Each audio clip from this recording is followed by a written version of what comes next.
Toto všetko môže byť vaše. No ja by som celkom pokojne brala aj také tričko, ale brala by som aj takúto peknú čiapku, ktorej autorkou je naša ďalšia hostka Michaela Spodniaková z Dobrej Nivy. Miška, vítajte, pekný podvečer. Dobrý večer. Vy ste ma zaujali tým, že vy ste na materskej, ale nestaráte sa teda len o to svoje dieťa, o to, aby to v tej rodine všetko dobre fungovalo, ale povedali ste si, že sa budete venovať navrhovaniu veci pre detičky a fotografovaniu a vám sa podarilo dokonca vytvoriť vlastnú odevnú značku. Áno. Ono to v podstate ani nezačalo ako odevná značka, ale vzýšlo to z potreby nájsť nejakú peknú jednofarebnú čiapočku pre môjho synčeka. A keďže som mala kamarátky, ktoré tiež mali detičky, vedela som, že aj oni majú tento problém, tak som si povedala, že vyskúšam a spravíme nejakú čiapočku. Oslovila som krajčírku, nafotili sme pár kúskov a vlastne dali sme to našim kamarátom.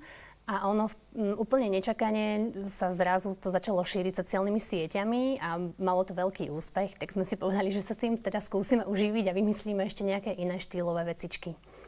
Čiže vzniklo to z takej tej vašej potreby, že ste nevedeli, čo tomu svojmu dieťaťu možno aj za nejakú primeranú cenu kúpiť alebo čomu nejakým spôsobom obliecť, tak ste si povedali, že idete na to. Vy tie veci ale nešijete, vy ich iba navrhujete. Máte teda svoje krajčírky, ktoré sa tomu venujú, takže ako funguje ten proces? Ten proces je taký celkom jednoduchý. My vlastne príjmeme objednávku, ja to zapíšem, zistím, čo nám chýba, pošlem vlastne rozpis krajčírkám a tie krajčírky nám ušijú vlastne podľa potreby veľkosti, ktoré nám chýbajú. Potom to vyzdvihnem a už to zabalíme a ide to rovno tým s našim zákazníčkam a ich detičkám. Ono to asi nie je až také jednoduché vytvoriť si vlastnú odevnú značku.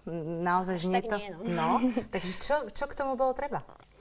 V podstate k tomu potrebujete živnosť alebo teda nejaké oficiálne papiere a my sme sa stali už aj placami DPH-čky, takže máme účtovníctvo, treba nám vlastne práčku, ktorá nám tie látky perie a vyzráža, treba nám k tomu nite, krajčírky a tak kopec ďalších. A čím sa inšpirujete? Inšpiruje ma v podstate veľmi veľa vecí. Inšpirujú ma nejaké interiéry, keď niečo vidím, nejaký obrázok, detičky, samotné. V podstate ono to celé vychádza z toho, čo potrebuje náš synček, čo by sa mu hodilo a čo to na Slovensku nie je. Dobre, tak sa teraz poďme pozrieť na tie vaše veci, ktoré tu máme aj v štúdiu. Sú naozaj krásne, vyzerajú tak celkom jednoducho, efektne a hlavne sa mi páči ten materiál, to je asi teda bavlna. Áno, my si vyberáme materiály, ktoré sú vhodné pre detičky. Sú vlastne certifikované od 0 do 3 rokov, takže neškodia tej jemnej detskej pokožke.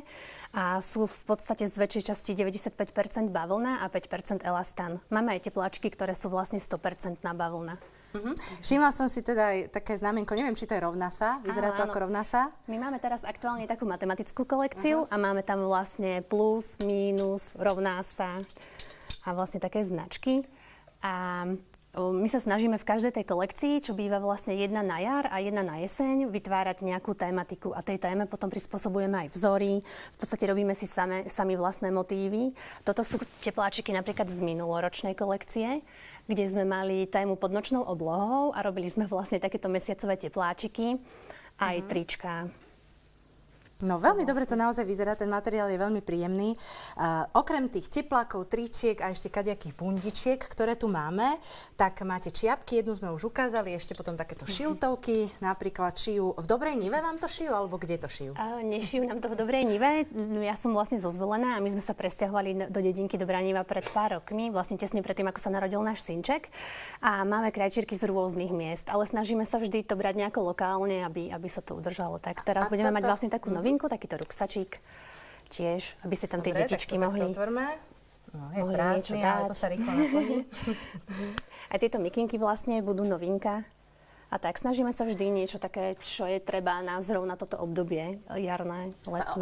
Oni sú tie farby veľmi také jednoduché, jemné, nie je to nejaké prekombinované kadejakými vzormi a nejakými detskými motívmi. Je to zámer, teda ísť takými tými čistými líniami? Áno, je to presne zámer. Ja mám veľmi rada také minimalistické veci, bez potlačí, ktoré sa dajú veľmi ľahko kombinovať s rôznymi inými značkami, ktoré vlastne má každé to dieťatko od mamičiek v šatníku už. Takže v podstate robíme také veci, ktoré sa hodia naozaj do každého outfitu a vedia ho doplniť, oživiť. Áno, ešte tu máme napríklad takúto čiapku. Tá už teraz nie je aktuálna, lebo už je na to celkom teplo a hádam sa nám tak neochladí, že by sme ju mohli dieťatku dať. A viete teda vy v podstate to dieťa obliecť od hlavy po pety? Áno, to je vlastne Všetko cieľom. Okrem teda topánok a nejakých ponožtičiek, už teraz šijeme všetko, áno. Ale Dobre. nevylučujem, že časom by sme sa rozšírili aj na ešte tie ďalšie veci.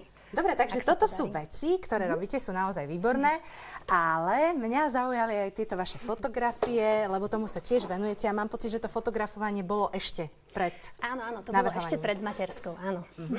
No, tak si ich pekne takto teraz pozrieme. A čo sú to tu za detičky? To sú deti vašich kamarátok? Toto sú, áno, niektoré sú aj deti mojich kamarátok alebo ľudí, ktorí si ma našli ešte pred materskou a sú to vlastne úplne novorodeniatka pár dňové, do 14 dní fotené od narodenia. Takže také drobčuliatka. Dobre, ešte ich za pár môžeme ukázať. A popri tom, ako ich budeme ukazovať, tak mi povedzte, že ako sa to teda všetko dá to takto zvládať na materskej, aj fotografovať, aj navrhovať. Zvláda sa to niektoré dni veľmi ľahko, niektoré dni veľmi ťažko, ale ono je to ako keď robíte čokoľvek popri nejakej inej práci. Ja mám našťastie šťastie, že synček je taký samostatný dosť, že sa s ním netreba nejako veľmi hrať. On si nájde vlastne aktivitu a ja môžem popri ňom vybaviť objednávky, telefonáty, nejaké faktúry. Takže o to je to ľahšie. Kebyže si viac vyžadoval pozornosť, tak to neviem, či by sme mali nejakú značku módnu.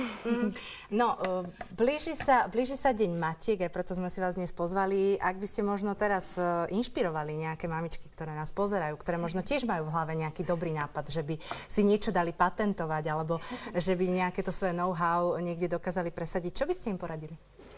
Aby to určite skúsili, pretože keď nič neskúsia, tak vlastne nič nedosiahnu. Toto tiež nebolo úplne so zámerom vytvoriť značku, ale naozaj sa to vyvinulo tak, že má tá značka úspech. Takže určite choďte do toho a skúste.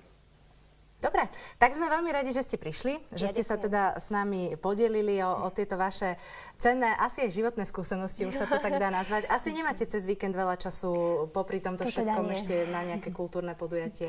No, toho času je veľmi málo, zatiaľ, málo. Kým je synček taký malý. Ale my sme teda boli na jednom víkendovom podujatí a teraz si o ňom povieme viac.